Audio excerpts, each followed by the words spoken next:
Hi bro, long time no see. Yeah brother, I was busy in some of my important works and that's the reason that you have not seen me for a long time. Can I ask you a question? That do you come here on the regular basis?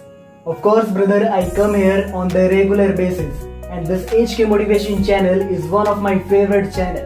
And you know, today is the International Youth Day, so I have come here to see that what's the amazing video has been out today. So let's see the video together. Why do we need to change our food system? Every day you have to eat, just like the other 7.2 billion people on the planet. Production से लेके processing तक, processing से लेके distribution तक और distribution से लेके आपके टेबल पर सजे प्लेट में खाने की कंजप्शन तक सब कुछ ट्रांसफॉर्म करना होगा।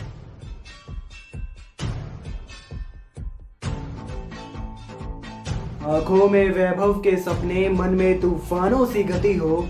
आंखों में वैभव के सपने, मन में तूफानों सी गति हो। इस हृदय में उठते ज्वर, इस हृदय में उठते ज्वर और परिवर्तन की ललक हो। इस हृदय में उठते ज्वर और परिवर्तन की ललक हो। अदम्य साहस, स्पष्ट संकल्प, अदम्य साहस और स्पष्ट संकल्प लेने की चाहत का नाम ही है युवावस्था।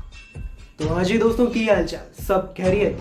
दोस्तों आज है 12 अगस्त यानी कि अंतर्राष्ट्रीय युवा दिवस, इंटरनेशनल यूथ डे। तो दोस्तों वीडियो बहुत ही धमाकेदार, शानदार और नॉलेजेबल बनी, तो इसे पूरा एंड तक जरूर देखिए। तो आज मैं अपनी बातों को 3 पॉइंट्स में शेयर करने जा रहा हूँ जो कि किसी भी युवा के लिए जानना बेहद जरूरी। तो वो पहला पॉइंट है इंटरनेशनल यूथ डे की शुरुआत कब, कहाँ और कैसे हुई। सेकंड इंपॉर्टेंट पॉइंट है लेटेस्ट ईयर का थीम। और लास्ट और थर्ड मोस्ट इंपॉर्टेंट पॉइंट है भारत युवाओं का देश।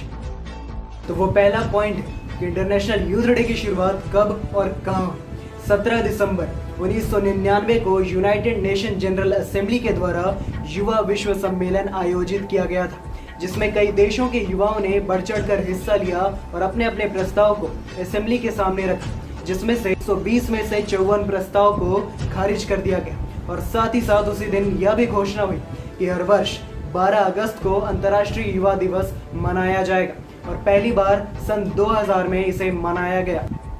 तो सेकंड पॉइंट है थीम, 2021 का थीम, जो कि है transformation of the food system. तो चलिए समझते हैं इसे एक एग्जांपल के तौर पे।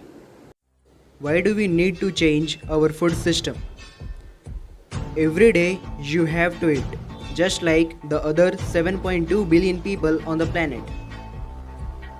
By 2050, at least 2 billion more people will join you.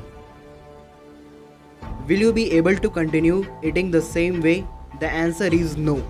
Because when the population will increase, the hunger will also increase. And when the hunger will also increase, the poverty will also increase.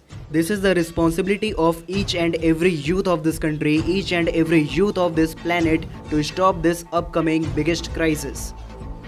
Production से लेके processing तक, processing से लेके distribution तक और distribution से लेके आपके टेबल पर सजे प्लेट में खाने की कंजप्शन तक सब कुछ ट्रांसफॉर्म करना होगा और यह सब कुछ होगा यूथ पावर की वजह से।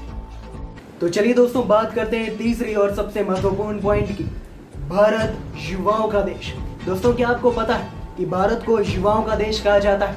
और इससे यह साफ झलकता है कि हमारे देश में श्रम शक्ति की उपलब्धता बहुत ज्यादा है। बस आवश्यकता है तो उन्हें उचित मार्गदर्शन देने की, उनमें उचित शिक्षा, अच्छे संस्कार पैदा करने की और उन्हें बुरी आदतें जैसे नशा, जुआ इत्यादि से दूर करने की, क्योंकि एक दिन चरित्र निर्माण ही इस देश की, समाज की उन्नति के लिए महत्वपूर्ण, बहुत महत्वपूर्ण साबित होगा। तो मैं हर्ष कुमार अपने शब्दों को यहीं तक रखना चाहता हूँ। जय हिंद, वंदे मातरम।